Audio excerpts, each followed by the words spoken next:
I'm here today because I think that what the government is doing with the budget for the inheritance tax is just going to absolutely cripple our farming industry, and I, as a farmer's daughter, it directly impacts me, and I want to fight to keep our countryside producing the food that we all know and love. I'm a beef and arable farmer.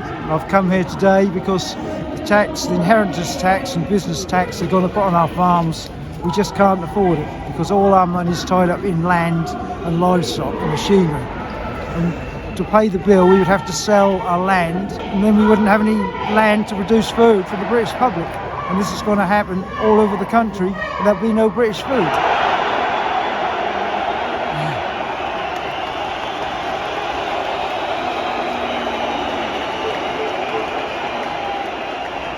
We're here today because a lot of young farmers that are working hard to keep the family farms going, which have been there for generations, are going to be took away from us by this dreadful tax, which is totally outrageous, really.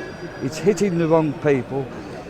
The tax should be on the big corporate businesses, not the individual farmers. This inheritance tax is absolutely going to kill their farmers. They'll probably have to sell some of their farm off to pay the inheritance tax, which will make some of them smaller farms unviable. So they'll end up selling all the farm, so they will be no longer producing any food. And that's what's going to happen in this country. We're not going to be self-supporting for food. It's going to get all imported. Then the food price is going to accelerate. And I mean accelerate. The small family farms are going to get hit hard. And once they've gone, they're gone. If you're not careful, what's going to happen? All the farms are going to get bought up by the big institutional investors, and you're going to end up with big monoculture, industrial farming, which is not what we want and not what the UK population wants to do. Why do I think the government's doing this to our farmers? I don't know. There was one of the ex-government ministers talking the other day to say sort of get back as to what they want to do to the farmers, what they did to the miners. I think there's a massive misconception within the farming industry that all the farmers have all this money and are cash rich, which is just completely the opposite. I feel like, farmers do have assets, but it's been in their families for generation and generations. They have no intention of selling it. So with this budgeting and this tax inheritance, and what they're bringing in is actually damaging family farms, I know, especially for me, when I have kids, it's going to be really difficult for me to then pass on the farm from them, because the amount of tax they're going to have to pay, it's just going to basically get rid of family farms and could put us in a position where all of the farms here in the nation are actually corporation owned or government owned, and you may never see family farms here again. You really don't want to split up small family farms. They're so important to keep food on your plate.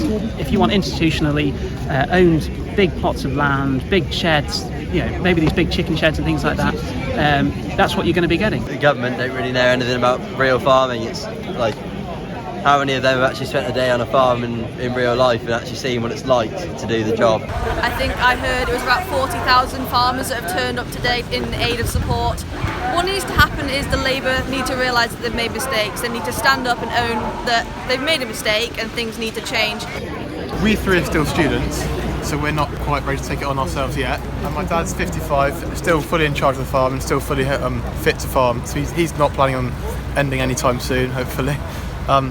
So if he was to give it up now, he'd have to retire effectively. The 7-year inheritance, if you gift it to your child, it's in their name, so you don't pay inheritance tax on it, but you can no longer benefit from the land. So in effect, you can't farm it for the last 7 years of your life. Upon the death of our parents, we'll have to pay just under £1 million in tax. We don't have £1 million in the bank. We'd have to sell the farm. I think the only trouble with the 7-year rule is that there's no time to plan for that. If we knew the changes were going to happen, you could have made those changes 7 years ago or 5 years ago. But because they just literally brought it in last minute, I think that's what's caught a lot of people out. I work an average 70-80 hour week for less than £16,000 a year. This tax is going to crucify numerous family farms. Our value is in farmland, which is our factory. So if we have to sell our factory to pay the tax, we'll have no factory to produce food. So there'll be no British food left. It will happen up and down the country. That'll just be bought by big hedge funds, which won't grow crops. So you'll be eating imported food, which is grown at a lot lower standard than what we grow our food at. So if we make a profit, which is very rare, we pay tax. And if I sold my farm, I would pay 40% away in capital gains tax. So I would pay my tax. But my farm was in my grandfather's, and then that was passed to my father, and now it's mine. And I hope to pass it to my son. But I've only ever been abroad once in my life. I never go on holiday. I don't spend any money. I think consumers should stop buying from especially like Tesco's, who buy a lot of their food abroad, especially from Holland, Spain, all these artificially grown foods, and just buy from the farm shop and just buy anything with like the red tractor on it or Britishly grown sourced food. It's not cash asset, it's asset that is being passed down to the generations to carry on providing food for our country. And when people tell me it's okay because I can buy my food in Asda, the education is not there. I've got a 400-acre farm in Cambridgeshire, farming cattle, pigs, making cider. I'm 5th generation on the same farm, and we've had enough. This is the nail in the coffin. We get all the inspections, we have to do all the rules, yet it's okay for Tesco's or anybody else to import whatever they want and sell the cheaper products. And this is it. We've had enough now, so we're standing up against it today. There isn't a profit in the industry to pay taxes. When you're working for less than minimum wage, how can you pay massive taxes? All right, yeah, we are sat on quite a lot of capital, but if you don't earn much out of it, how can you pay taxes on it? It's impossible. So, other than selling up when the past generation decease. Food does not grow on supermarket shelves. We need to be able to feed the country. And when there's a pandemic or there's a war or whatever, we need to be able to feed the country. What would have happened in the last pandemic if all the farmers had stopped and gone on furlough, like most of the rest of the country? We're an important industry that needs looking after. What happens when the pound goes weak? Food becomes very expensive.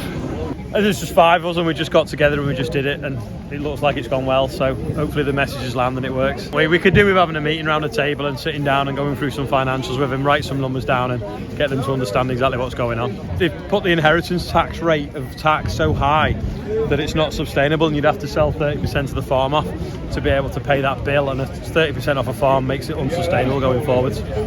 I work in London, and when you talk to colleagues in London and say, so what do you think the profit is on a tonne of wheat? They say, well, £500. Well, the actual cost, it's now £117 a tonne, but the actual profit is £5, and last year it was minus 25 because of the cost of fertiliser. That's what people don't realise. You've got the land, but you're not earning enough money to put in the bank to then pay off inheritance tax in the future. Once you then have to sell your 100 acres to pay your inheritance tax, and you've paid your capital gains tax on that as well, you've reduced the size of your farm, it's no longer viable. 400 acres doesn't support a family of 4 anymore. We grow wheat, barley, and frozen peas, and we would be crippled by this tax. Just seems an ill thought out tax grab. The government policies, to me personally, seem to be built on an ideology of taxing perceived wealth. Our business is based on an asset that, yes, on paper is incredibly valuable, but our returns from the land are unfortunately not very high. My return on capital was 0.77% last year, and this year I'm looking at a loss due to the impact of the weather. Well, if we can't produce it in this country effectively, they'll import it from abroad, which is bad news for us all, particularly with the geopolitical issues going on in Ukraine and the Middle East. I want to grow food, I want a fair price for the food, I want to be profitable and grow food for the British public, and at the minute with the proposed inheritance tax, my business will struggle to be able to do that. a friend of a friend. He did some budgeting. He worked out that with all his costs and expenditures, he would be making £2 an hour. So that is not anything to live off, and that is a tenant farmer as well. You know, this is not somebody that actually owns the farm. So with this pressure in the tax, it's going to put the pressure onto the landlord, and by default that's going to put pressure onto the farmer. It's an incredibly devastating tax that will basically stop anybody young wanting to come into the industry, because what would be the point? You know, you're not going to make money, you're going to end up losing money in the long run. And I think it comes to that a lot of farms will have to sell their whole farm as opposed to sell off a little bit of land because of what position they will be in. Because if they sell off that land, that 20, 30 acres, whatever it has to be to pay their tax, the farmer will become non-viable. So what we can do is stop buying imported products realistically, try to have your local farming community that you can easily contact. You can just go online and go on local farmers and you can contact them directly. They'll love nothing more than to get to know the community, and if people were to contact us directly and say, listen, we want wheat to mill, or can you produce flour for us, we'd be more than happy to accommodate this, and I'm fairly sure that all farmers would. You have to go directly to the farmer's market, direct to the farmer, and then everything will be okay. Simple.